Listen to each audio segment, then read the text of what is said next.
মনের আনন্দে হেসে খেলে বেড়ানো ছোট্ট শিশু আফিয়া অ্যালবিনিজম রোগের কারণে জন্ম থেকেই তার গায়ের রং সাদা। অতিরিক্ত সাদা গায়ের রং হওয়ায় পিতৃপরিচয় হারায় আফিয়া, আর তারপর থেকেই তাকে নিয়ে মানবেতর জীবনযাপন শুরু হয় তার মায়ের।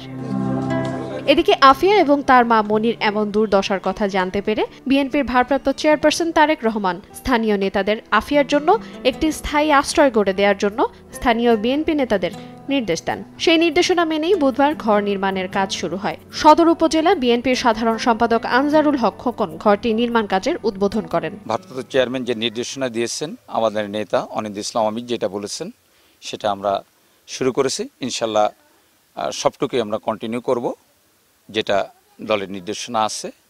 আমরা শুধু এইটাই না, আমাদের ভারপ্রাপ্ত চেয়ারম্যান তারেক রহমান এবং আমাদের প্রিয় নেতা অনিন্দ ইসলাম আমির যে কোনো দুর্দশায় বিপদে মানুষের পাশে এভাবেই কাজ করে থাকেন। তারেক রহমানের পক্ষ থেকে আফিয়ার পাশে দাঁড়ানোর এই উদ্যোগে খুশি আফিয়ার মা মনিরা সহ স্থানীয় বাসিন্দারা।